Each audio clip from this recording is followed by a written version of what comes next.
সুপ্রিয় দর্শক শ্রোতা, ইরান এবং ইসরায়েলের যুদ্ধবিরতির মধ্যেও ইসরায়েলে ঝাঁকে ঝাঁকে ক্ষেপণাস্ত্র হামলা করা হয়েছে এবং মার্কিন যুক্তরাষ্ট্রের অবৈধ সন্তান ইসরায়েলে ৫ সেনা নিহত হয়েছে।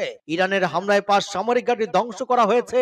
অন্যদিকে ইসরায়েলি হামলা বন্ধ না হওয়া পর্যন্ত গাজার পাশে থাকার ঘোষণা দিয়েছে ইরানের প্রক্সি বাহিনী হুতিরা। ইসরায়েল আক্রমণ করে আরো ধ্বংসাত্মক হামলার হুঙ্কার দিয়েছে ইরান। কি মনে হয়, ইরান এবং ইসরায়েল যদি আবারও যুদ্ধ বেঁধে দেয় সেক্ষেত্রে কি ইরান টিকে থাকতে পারবে? এ সম্পর্কে আপনার মতামত কমেন্ট সেকশনে লিখে জানান এবং শুরুতে থাকবে সংবাদ শিরোনাম পরে বিস্তারিত। ইসরায়েলি বিমান হামলার জবাব এবার ড্রোন এবং ক্ষেপণাস্ত্র দিয়ে দিল হুতিরা। আর বিস্তারিত জানিয়ে দেব। ইসরায়েলের সঙ্গে দ্বিতীয় দফা যুদ্ধের জন্য প্রস্তুত ইরান, বললেন মাসুদ পেজেশকিয়ান। ইসরায়েলের যুদ্ধবিরতির প্রস্তাবে প্রতিক্রিয়া জানালো হামাস। এদিকে সিরিয়ার বিভাজন মেনে নেবে না তুরস্ক, এরদোয়ানের হুঁশিয়ারি। মধ্য ইসরায়েলে হামলায় ৯ সেনা হতাহত। পশ্চিমা আধিপত্য ঠেকাতে ত্রিপাক্ষিক ঐক্য, তেহরানে রাশিয়া চীন ইরানের বৈঠক। যুক্তরাষ্ট্রকে টক্কর দিতে চীন নিয়ে এসেছে ফাইটার জে-৩৫। এবং সর্বশেষে জানিয়ে দিব, সাগরে মুখোমুখি যুক্তরাষ্ট্র, ইরান পিছু হটতে বাধ্য হলো মার্কিন যুদ্ধ জাহাজ। এতক্ষণ শুনছিলেন সংবাদ শিরোনাম বিস্তারিত। তবে তার আগে অনুরোধ থাকবে এই ভিডিওতে একটি লাইক দিন এবং কমেন্টস করে জানিয়ে দিন আপনি কোন জেলা থেকে বা কোথা থেকে আমাদের সাথে যুক্ত রয়েছেন। এবং সংবাদের সর্বশেষ গুরুত্বপূর্ণ আপডেট পেতে চ্যানেলটি সাবস্ক্রাইব করে আমাদের সঙ্গেই থাকুন। ধন্যবাদ। ইসরায়েলি বিমান হামলার জবাবে ড্রোন এবং ক্ষেপণাস্ত্র দিয়ে দিল হুতিরা।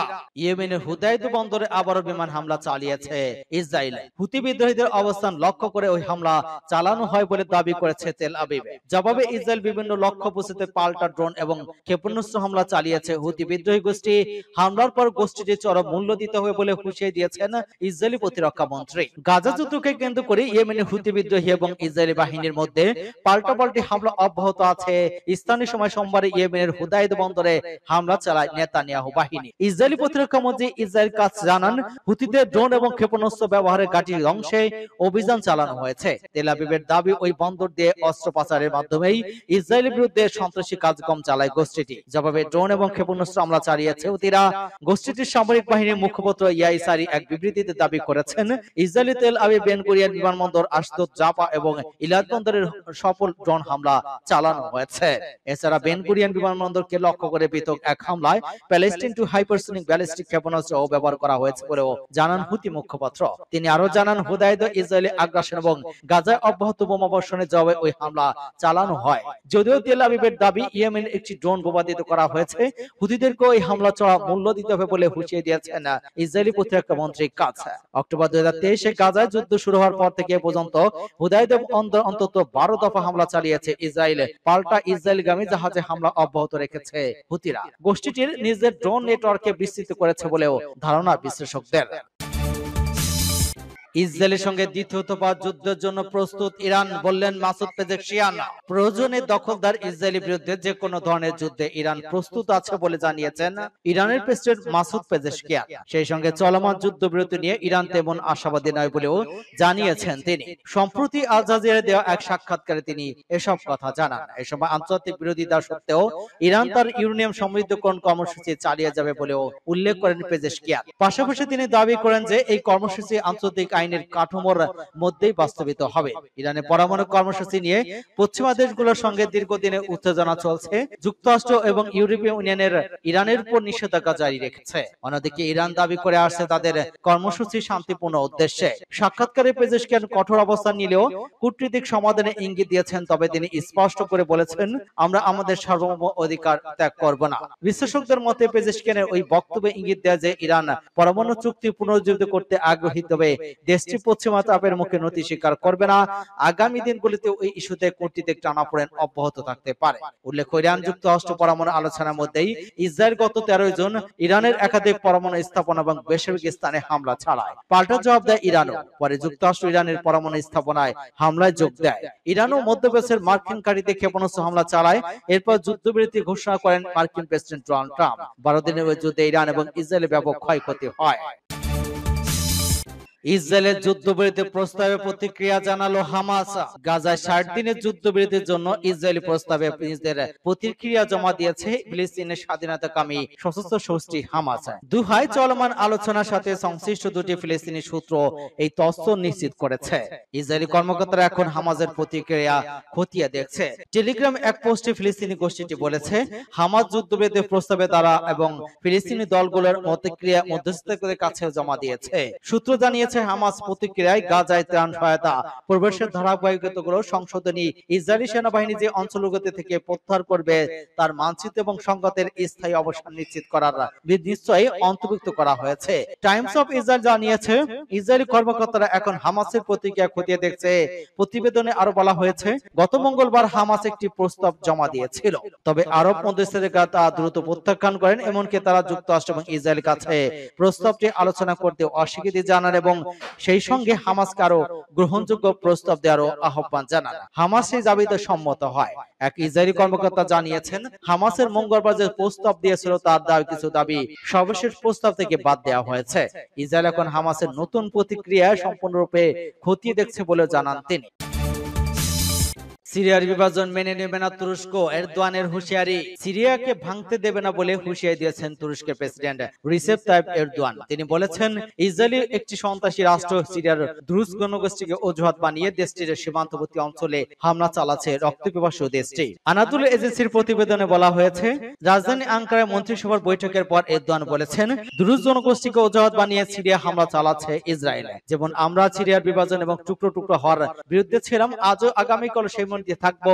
সিরিয়ার অখণ্ডতা রক্ষায় আমরা দৃঢ় প্রতিজ্ঞ। পাশাপাশি ইসরায়েলকে রক্তপিপাসু সন্ত্রাসী রাষ্ট্র বলে অভিহিত করেন এরদোয়ান। তিনি বলেন, যারা ইসরায়েলের উপর ভরসা করেছে তারা শিগগিরই বুঝবে তারা বড় ধরনের ভুল করছে। এদিকে টানা কয়েকদিনের রক্তক্ষয়ী সংঘর্ষের পর স্থানীয় সময় বৃহস্পতিবার সিরিয়ার দক্ষিণাঞ্চলীয় প্রদেশ সোয়াইদা থেকে পিছু হটে গেছে দেশটির সরকারি বাহিনী। নতুন যুদ্ধবিরতি চুক্তি অনুযায়ী তাদের এই পদক্ষেপ বলে জানিয়েছেন বিভিন্ন গণমাধ্যম। পরিস্থিতি যখন কিছুটা শান্ত তখন সিরিয়ার বেদুইনদের বহর লক্ষ্য করে হামলা চালিয়েছে ইসরায়েল। তবে এই ঘটনায় এখন পর্যন্ত হতাহতের কোনো খবর পাওয়া যায়নি। এদিকে দ্রুজ বেদুইন আর সরকারি বাহিনীর ত্রিমুখী লড়াইয়ের কয়েকশো মানুষ নিহত হচ্ছে বলে দাবি করেছেন লন্ডন ভিত্তিক পর্যবেক্ষক সংস্থা Syrian observatory for human rights.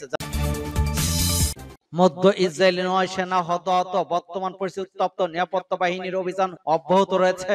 মধ্য ইসরায়েলি ৯ সেনা আহত হয়েছে, তাদের মধ্যে ৩ জনের অবস্থা হালকা আর ৬ জনের অবস্থা মাঝে। বৃহস্পতিবার মধ্যাঞ্চলের কাফার ইয়ানকার এক বাস স্টেশনে ওই ঘটনা ঘটে। অভিযুক্তের গ্রেপ্তারে অভিযান চালানো হচ্ছে।